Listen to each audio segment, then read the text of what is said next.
माफी भी दूर से देना इस शहर में सबको। कई कत्ल हुए हैं माफ करने के बाद।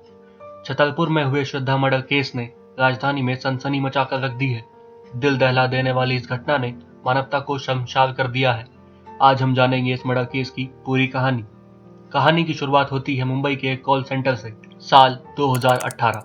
उस वक्त श्रद्धा 25 साल की थी और आफ्ताब अमीन पूनावाला 27 साल का। दोनों मुंबई के मलाड के एक ही कॉल सेंटर में काम करते थे। दोनों की दोस्ती हुई और फिर दोस्ती प्यार में बदल गई। श्रद्धा के माता पिता दोनों साल 2016 से ही अलग रह रहे थे। माँ के साथ श्रद्धा और उसका भाई रहता था, जबकि पिता उनसे अलग अपनी माँ के साथ रहते थे।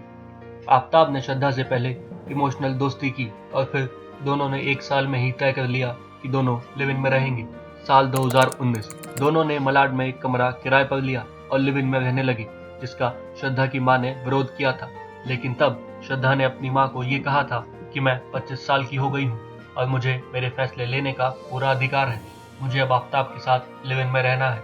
मैं आज से आपकी बेटी नहीं हूँ। माता पिता दोनों ने उसे रोका था और समझाया भी था, लेकिन वह नहीं मानी। दोनों एक साथ लिव इन में रहने लगे। अब माता पिता अपनी बेटी की खबर सोशल मीडिया अपडेट से ही लेते थे और ऐसे एक साल का वक्त गुजर गया। इधर श्रद्धा की मां सुमन परेशान रहने लगी थी और आखिरकार 23 जनवरी 2020 को उनकी मौत हो गई। एक साल पहले से अलग रह रहे उनके पति और एक साल से लिव इन में रहने वाली बेटी श्रद्धा भी आखिरी बार सुमन से मिलने पहुंचे, लेकिन बाप बेटी में कोई बातचीत नहीं हुई। सुमन की मौत के करीब 15 दिनों बाद श्रद्धा से पिता की फोन पर बात हुई थी।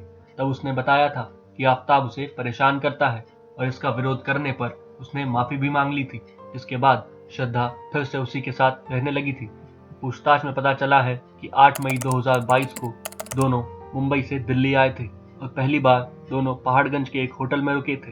फिर उसके बाद और कुछ दिन तक दोस्त के साथ भी रहे और उसके बाद छतरपुर में किराए का फ्लैट लिया और यहाँ आने के मात्र 10 दिनों के बाद ही आफ्ताब ने श्रद्धा की गला घोटकर हत्या कर दी और लाश को 24 घंटे तक कमरे में ही रखा।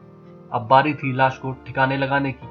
सारे तरीके खोजने के बाद उसने लाश को टुकड़ों में काटकर ठिकाने लगाने का निर्णय लिया, जिसके लिए आफ्ताब ने पहले मार्केट में जाकर आरी खरीदी और फिर 300 लीटर वाला एक फ्रिज भी खरीद लिया।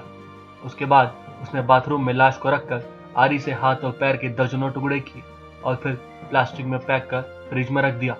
इस तरह उसने 18 दिनों तक यानी 5 जून तक श्रद्धा की लाश को 35 टुकड़ों में ठिकाने लगाया। यहाँ से वह बैग में डालकर उसके शव को टुकड़ों में रोजाना रात में महरौली के जंगलों से लेकर अलग अलग इलाकों में फेंकता था।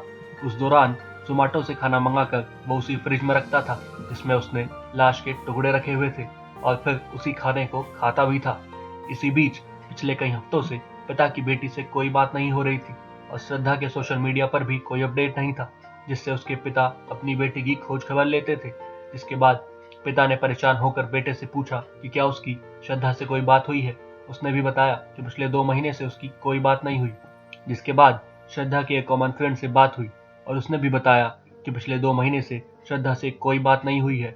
जिसके बाद पिता का शक और बढ़ गया कि कहीं उनकी बेटी के साथ कुछ गलत तो नहीं हुआ। इसके बाद पहले मुंबई में गुमशुदगी की शिकायत दर्ज की गई और फिर 8 नवंबर को दिल्ली में आकर कंप्लेंट की, जिसके बाद सर्वेलियंस की मदद से पुलिस ने केस का खुलासा किया और सबके होश उड़ गए। दिल्ली के बीचों बीच इस तरह की खौफनाक वारदात के बारे में किसी ने सपने में भी नहीं सोचा था। पुलिस की पूछताछ में आफ्ताब ने अपना जुर्म कबूला है और पुलिस को कहा है कि यस आई किल्ड हर, हाँ मैंने उसे मारा है। लेकिन इन सब के बाद भी पुलिस के लिए आफ्ताब को सजा दिलाना मुश्किल होगा, क्योंकि आरोपी को सबूत मिटाने के लिए 6 महीने का वक्त मिला था, जिसका उसने भरपूर फायदा उठाया और घर के हर एक कोने को केमिकल से बिल्कुल साफ कर दिया था। फोरेंसिक को भी आफ्ताब के घर से खून का एक भी धब्बा नहीं मिला है और पुलिस को जो हड्डियां जंगल से मिली है उसमें भी साफ तौर पर यह नहीं कहा जा सकता कि वो किसी इंसान की है या फिर जानवर की। पुलिस के सामने इस केस में बहुत सारी चुनौतियां हैं, लेकिन पुलिस को इन सब से पार पाना ही होगा। तो दोस्तों, किसी भी इंसान के साथ रहने या उस पर भरोसा करने से पहले एक बार ये जरूर जांच लें कि क्या आप सच में उस इंसान को जानते हैं या नहीं। वीडियो में यहाँ तक बने रहने के लिए आप सभी का धन्यवाद। वीडियो को लाइक और शेयर करना ना भूलें और नई वीडियोस देखने के लिए चैनल को भी सब्सक्राइब करें।